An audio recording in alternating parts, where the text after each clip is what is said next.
अस्सलामुअलैकुम, कैसे हैं आप सब? उम्मीद करती हूँ आप सब खैरियत से होंगे। आज की वीडियो में आपको बताऊंगी मैथ्स की पेयरिंग स्कीम, क्या 9th क्लास की।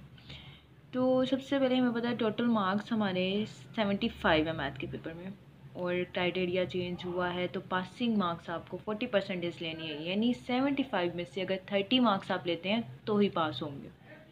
तो इसकी पेयरिंग स्कीम कुछ ऐसे है कि 15 मार्क्स के तो MCQs हैं, ठीक है। और MCQs आने कैसे हैं, चैप्टर 1 to 9, यानी इन पहले 9 चैप्टर्स में से एक एक MCQ होगा, ठीक है। टोटल 1 से लेकर 9 चैप्टर, तो इसमें आपके पास 9 MCQs हो जाएंगे 1 मार्क्स के, 9 मार्क्स। फिर चैप्टर नंबर 11 और 12, इन दोनों में से भी एक एक MCQs होगा। और फिर चैप्टर नंबर 14 to 17, यानी चैप्टर नंबर 10 और 13 में से MCQs नहीं है, बाकी इन सब चैप्टर्स में से एक एक MCQs आएगा। तो ये टोटल आपके 15 मार्क्स के MCQs।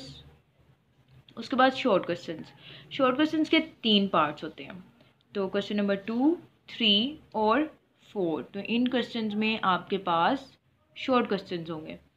तो शॉर्ट क्वेश्चंस में जो क्वेश्चन नंबर 2 है वो चैप्टर नंबर 1, 2, 3, 4, 5 में से होगा। चैप्टर 1 में से भी 2 क्वेश्चंस हैं, 2 में से भी, 3 में से भी, 4 में से भी, और 5 में से एक। इसी तरह फिर क्वेश्चन नंबर 3 है, इसमें आपके पास चैप्टर नंबर 6, 7, 8, 9, 10, इन सब में से दो दो दो शॉर्ट क्वेश्चन हैं, और चैप्टर नंबर 10 में से एक। और ये टोटल हमारे पास 9 शॉर्ट क्वेश्चन हैं, क्वेश्चन नंबर 2 में भी, 3 में भी, और क्वेश्चन नंबर 4 में भी। लेकिन आपने करने होते हैं 6 अटैम्प्ट करने हैं, ठीक है। यानी 12 मार्क्स आपके आ जाएंगे इधर से, क्वेश्चन नंबर 2, क्वेश्चन नंबर 3 के भी 12 मार्क्स, और क्वेश्चन नंबर 4 के भी 12 मार्क्स हैं।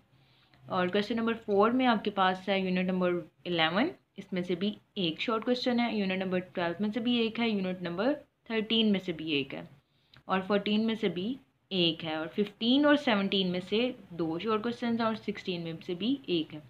मोस्टली ये वाला पार्ट डेफिनेशंस का ही होता है। तो आपको मैं बता दूं कि जो इंपॉर्टेंट डेफिनेशंस हैं वो आपकी बुक पे जो लास्ट पे ग्लोसरी है, अगर आप देखें तो वो लाइन सेगमेंट डेफिनेशन से स्टार्ट हो रही है और एंड तक जो है वो मेन डेफिनेशंस ये हैं। उसके अलावा चैप्टर नंबर 1, यूनिट नंबर 1 से भी मोस्टली हर पास्ट पेपर में अगर आप देखें तो एक डेफिनेशन है, ठीक है। कोई डेफिनेशन है और एक ऐसे ही शॉर्ट क्वेश्चन है यूनिट नंबर 1 में से भी। तो ये डेफिनेशंस आपने लाजमी कर लेनी है। उसके बाद लॉन्ग क्वेश्चंस की अगर बात करें तो लॉन्ग क्वेश्चंस में आपके पास 5 होते हैं, जिसमें से आपने 3 अटैम्प्ट करने हैं, और उनमें से भी जो क्वेश्चन नंबर 9 है वो थ्योरम्स का होता है, तो ये कंपलसरी है। थ्योरम चैप्टर नंबर 12 और 16 में से एक एक होगा, और आपने जो आपको करवाया जा रहा है 12 का या 16 का आपके स्कूल्स अकेडमीज़ में, तो आप वही अटैम्प्ट करेंगे। मोस्टली 12 के ही करवाए जाते हैं। तो क्वेश्चन नंबर 5, 6, 7 और 8। तो क्वेश्चन नंबर 5 में आपके पास जो लॉन्ग क्वेश्चन होगा ए बी पार्ट, वो यूनिट नंबर 1 और 2 से होगा। ए पार्ट में 1.6 से इन्वर्जन मेथड है या क्रैमर रूल, ठीक है, मकूस की मदद से क्रैमर कानून। तो इन दोनों मेथड्स को आपने अच्छे तरीके से कर लेना है, यानी 1.6 के वो 8 सवाल आप अच्छे से करें। उसके अलावा आप एग्जाम्पल्स भी देख लें और रिव्यू एक्सरसाइज भी। फिर क्वेश्चन नंबर जो 5 का बी पार्ट है वो 2.4, 2.6 और रिव्यू एक्सरसाइज में से होगा, ठीक है। मोस्टली जो 80 to 90% चांसेस होते हैं वो 2.4 में से हैं। फिर क्वेश्चन नंबर 6 है, उसका भी ए बी पार्ट जो है वो ए पार्ट 3.4 या रिव्यू, ठीक है। तो रिव्यू एक्सरसाइज भी आपने लाजमी कर लेनी है। और इसी तरह इसका बी पार्ट या तो 4.2 में से होगा, या 4.4 में से, या रिव्यू में से। ज़्यादा चांसेस 4.2 के हैं। क्वेश्चन नंबर 7, ए पार्ट है 5.2 से, और बी पार्ट है 6.1 या 6.2 से। और क्वेश्चन नंबर 8, ए पार्ट होगा 7.1 में से, और बी पार्ट है 7.2 में से, 17.2 में से, सॉरी, ठीक है।